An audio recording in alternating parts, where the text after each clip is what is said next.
প্রিয় বন্ধুরা, আমাদের চ্যানেলে আপনাদের স্বাগত। আজ আমরা কবি শঙ্খ ঘোষের রচিত আয় আরও বেঁধে বেঁধে থাকি কবিতাটির কিছু গুরুত্বপূর্ণ প্রশ্ন নিয়ে চলে এসেছি। কবি শঙ্খ ঘোষের রচিত আয় আরও বেঁধে বেঁধে থাকি কবিতাটির মূল কাব্যগ্রন্থ জলই পাষাণ হয়ে আছে। রচনাকাল 2001 থেকে 2003 খ্রিস্টাব্দ এবং কাব্যটির প্রকাশনাকাল 2004 খ্রিস্টাব্দ। এবার দেখে নেওয়া যাক আয় আরও বেঁধে বেঁধে থাকি কবিতাটির গুরুত্বপূর্ণ কিছু প্রশ্নগুলি, যা তোমাদের মাধ্যমিকের জন্য খুবই গুরুত্বপূর্ণ। প্রশ্নমান 1, আমাদের ডান পাশে ধস। আমাদের বলতে কবি কাকে বুঝিয়েছেন?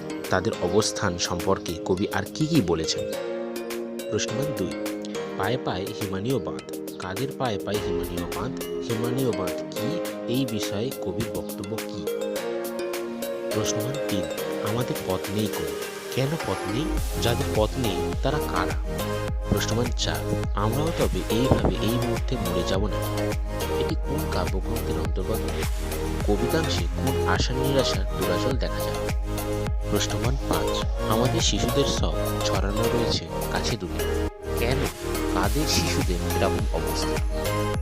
প্রশ্নমান 6, আমাদের ইতিহাস নেই, অথবা এমনই ইতিহাস আমাদের চোখে মুখে ঢাকা। বক্তাদের ইতিহাস কেন এমন? কোন ঘটনার পরিপ্রেক্ষিতে এমন উক্তি? এছাড়াও কিছু অতিরিক্ত প্রশ্ন তোমাদের দিয়ে দিলাম, যেটি এই পরীক্ষার জন্য খুবই গুরুত্বপূর্ণ। প্রথম প্রশ্ন, আয় আরও বেঁধে বেঁধে থাকি কবিতায় বিষয়বস্তু সংক্ষেপে লেখো। দ্বিতীয় প্রশ্নটি আমি আগে একবার দিয়েছি, কিন্তু এই প্রশ্নটি একটু অন্যভাবে আসতে পারে। প্রশ্নটি হলো, আমরাও তবে এইভাবে এই মুহূর্তে মরে যাব নাকি? এমনটা মনে হচ্ছে কেন? এই প্রশ্নটি রচনাধর্মী প্রশ্নের জন্য খুবই গুরুত্বপূর্ণ। আরেকটি সেম প্রশ্ন তোমাদের জন্য নিয়ে এসেছি, আমাদের ইতিহাস নেই আর কে কেন এ কথা বলেছেন? তাহলে আমাদের করণীয় কি? এই প্রশ্নটি সামনের মাধ্যমিকের জন্য খুবই গুরুত্বপূর্ণ একটি প্রশ্ন। পরবর্তী প্রশ্ন, আমরা ভিখারি 12 মাস বলতে কবি কি বুঝিয়েছেন, অথবা উক্তিটির তাৎপর্য কি?